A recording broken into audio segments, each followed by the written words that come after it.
Hey guys, this is Hadavan about, and today I have a Lenovo A516 with me for review purposes.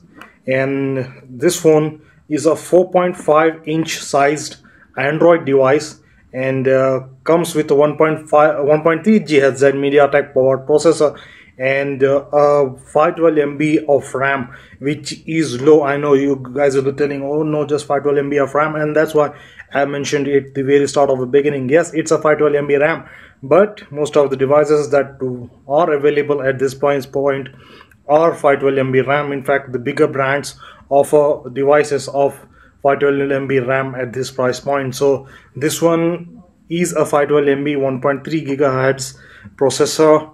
And let's see the other design aspects of this phone. So this phone is 4.5 inch, very lightweight, and then it also, the thickness, if you see that, it's just 9.8 mm, which is really greatly impressive. And the rest of the part is that it does not have any build-up extra buttons there, and all are capacitive touch buttons. And the rest of the fact is that the power button has been provided on the top. This is not the right thing that the company preferred to do. Actually, they should have provided on the side. I prefer it on the side because of the fact that on the side it is there are less chances that it will be pressed by a person, and the headset jack has been provided just to the side of the power button. This also annoys me a bit because whenever I hold it horizontally, the headset jack comes into the way, but that's not a big deal at all. And then there are volume rockers, just volume up and down, but there is no extra extra button for taking photographs, so you have to go manually inside to start taking photographs. And the audio has been provided on this side, and this side you get USB port, and microphone is somewhere near to it, to this one. And also comes with a front facing camera, and the rear camera is a 5 megapixel, but it does not have a LED flash, one of the biggest drawbacks.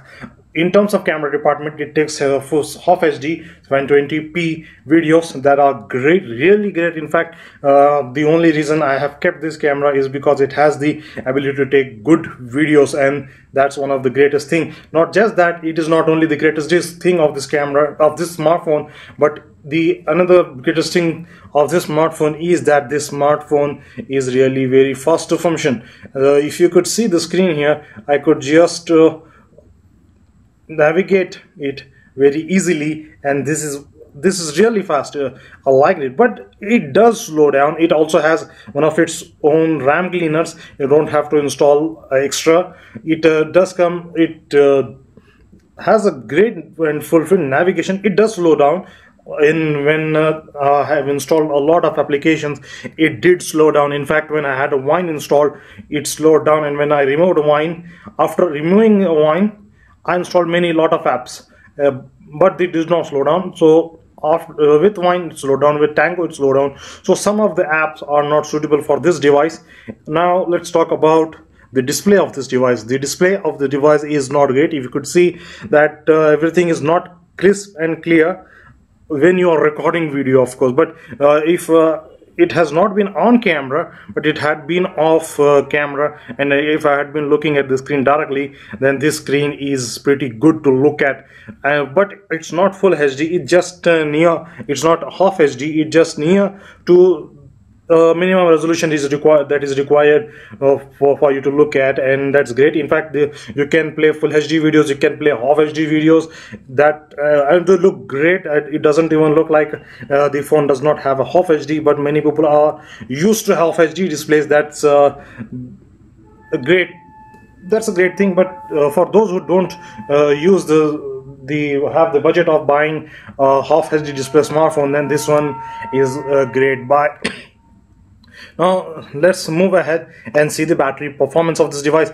Awesome. The only one for the one word for the device, the battery performance of device is awesome. The device lasts 2 days when fully charged. Currently it's just half charged, and you could see that it is showing 18 hours of battery backup with full brightness.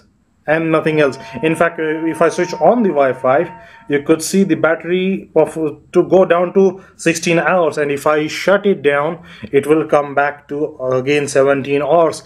I have used it up to around 2 days without charging at all, and when I charge after the end of 48 hours, the battery still left was 38%. So this was my test done on this device in terms of battery backup. It is great, and one of the main feature of this device, it comes with a 2050 mAh battery, lithium ion is, although on website it says lithium polymer. Maybe in the Chinese devices has lithium polymer, but the devices sent to India and other countries are lithium ion. So don't know why they chose to do that there. But now let's talk about the gaming part of this device.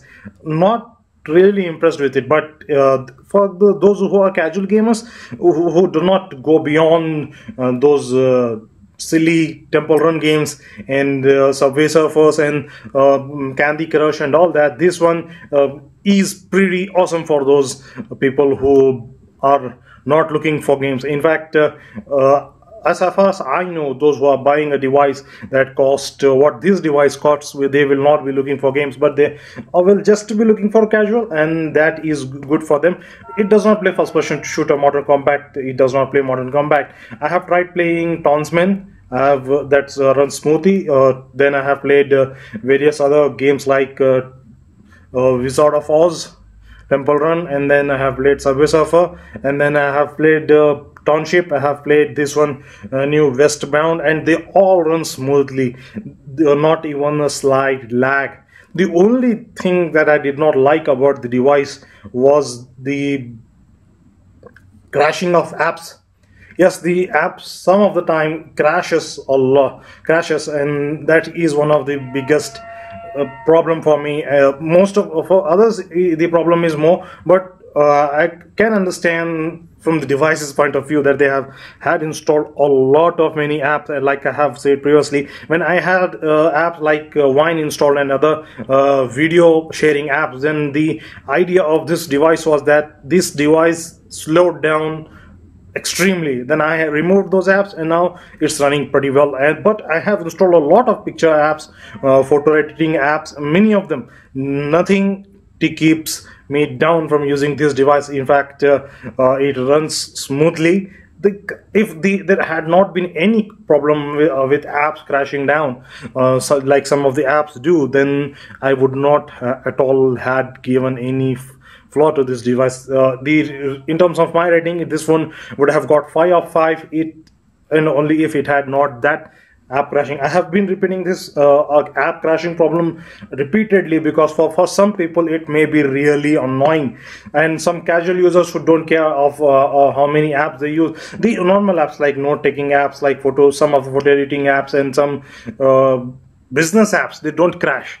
But when you are into that fun part, taking sharing using Facebook, Twitter and other stuff, and even Skype, then there are high chances that you will be annoyed with the app crash problem of this device. So this was the review of Lenovo A516. I have been honest, and I have covered everything. If you think I haven't covered anything, then put that down in the comments below. And thanks for watching. You'll be seeing the next video of top 5 reasons to buy this device, and also a video on top 5 reasons not to buy this device. It does have flaws, and I will cover major flaws in that video. Thanks for watching once again.